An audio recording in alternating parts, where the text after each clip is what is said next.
Selamat datang di pembahasan mendalam kita. Pernah nggak sih Anda ngerasa, kayak macet gitu pas mau ambil keputusan, atau malah keburu-buru, terus hasilnya ya kurang oke? Sering banget ya kejadian kayak gitu. Nah, hari ini kita mau gali satu konsep yang menarik banget nih. Dari bab 8 bukunya Joseph Bicard, The Art of Decision Making. Judulnya Aliran Keputusan atau Decision Flow. Ah iya, bab itu perspektifnya seger banget kan?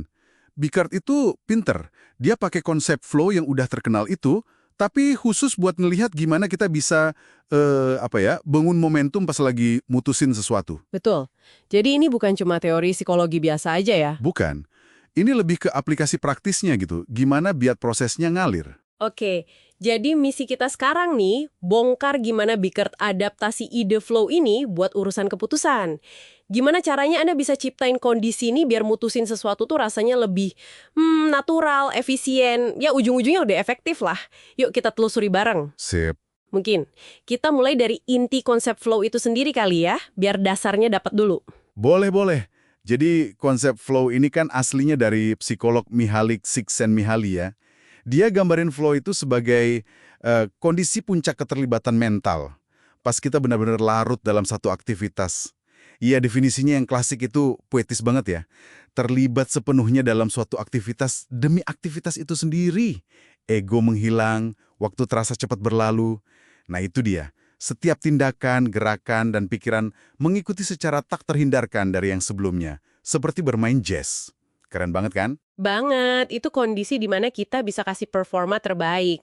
Dan nah, Bicard di bab 8 ini bilang, ini juga berlaku pas kita ambil keputusan penting. Persis. Dan yang krusial di bab 8 itu, Bicard nunjukin kondisi spesifik buat capai flow pas ngambil keputusan. Ada dua nih yang utama. Apa aja tuh? Pertama, tugasnya itu harus menantang. Tapi ya pas gitu sama keahlian kita yang udah lumayan lah. Ini menarik sih, soalnya artinya flow itu nggak muncul dari kerjaan yang gampang banget.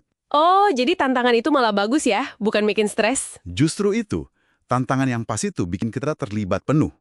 Kayak seniman yang lagi asyik banget sama karyanya, atau atlet pas lagi main gitu. Contohnya mungkin kayak pas kita lagi mikirin strategi bisnis yang rumit gitu ya, milih di antara banyak opsi, terus kita benar-benar fokus nimbang-nimbang, sampai lupa waktu, terus tiba-tiba dapat ide gitu. Nah, iya, saya juga tuh. Terus kondisi kedua, yang penting banget buat momentum keputusan kata Bicard, itu kemampuan buat fokus. Fokus total. Bisa nyaring semua gangguan. Baik dari luar maupun dari dalam pikiran kita sendiri. Fokus total ya, bukan cuma ngabaikan pasif gitu. Bukan, ini aktif milih fokus. Dan uniknya, ini malah hemat energi mental loh. Oh iya, kok bisa hemat? Bukannya mikir fokus itu capek? Nggak juga, karena energi kita nggak kebuang percuma buat apa ya, milah-milah distraksi atau bolak-balik mikirin pilihan lain. Jadi lebih efisien energinya. Masuk akal sih. Tapi kan mencapai kondisi ideal ini kayaknya nggak gampang ya.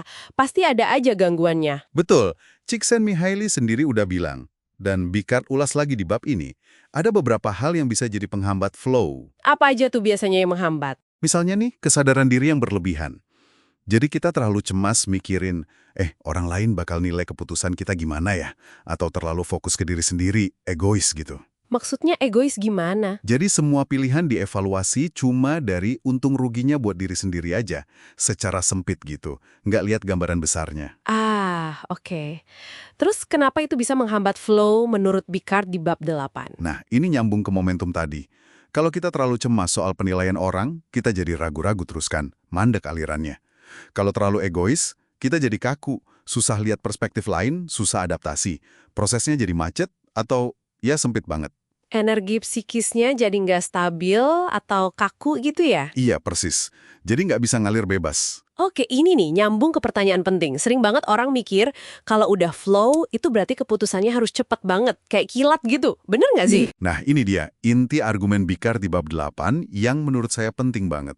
Flow dalam konteks keputusan ini bukan soal kecepatan semata, bukan lomba cepet-cepetan. Oh, bukan ya. Terus apa dong? Yang ditekankan itu kualitas pergerakannya. Efisiensi di sini artinya kemajuan yang nggak putus-putus, ngalir alami dari satu tahap mikir ke tahap berikutnya, tanpa macet karena ragu atau keganggu. Jadi kalau kita maksain cepat malah bisa rusak ya? Bisa banget, malah bisa ngerusak momentum itu sendiri. Ironisnya, keputusan yang diambil buru-buru, walaupun cepat, hasilnya bisa jadi lebih jelek. Oke, jadi jelas ya. Intinya, buat jaga momentum pas ambil keputusan itu, kita perlu nemuin flow versi Bicard ini. Kondisi di mana kita terlibat penuh, fokus ke tantangan yang pas buat kita, sambil bisa nyingkirin gangguan internal kayak ego atau cemas berlebihan. Tepat sekali. Ini soal efisiensi lewat keterlibatan yang dalam, bukan ngebut doang. Makanya, pahami apa aja yang bisa menghambat flow ini, kayak yang Bicard jelasin soal kesadaran diri sama ego itu.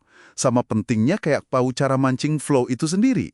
Jadi kenali dulu penghambat di diri kita ya, itu langkah awalnya. Betul. Kenali, terus coba atasi pelan-pelan. Oke. Nah, sebagai penutup nih, mungkin ada satu pertanyaan buat Anda renungkan. Ngacu ke ide Bicard di bab 8 ini, gimana caranya Anda bisa secara sadar gitu ya, mulai nyiptain kondisi flow pas lagi hadapin keputusan sulit berikutnya? Pertanyaan bagus tuh. Apalagi kalau rasanya logika aja tuh nggak cukup buat dorong kita maju. Kira-kira apa satu langkah kecil pertama yang bisa Anda ambil buat mulai bangun momentum itu, biar prosesnya bisa lebih ngalir alami gitu? Coba deh direnungkan.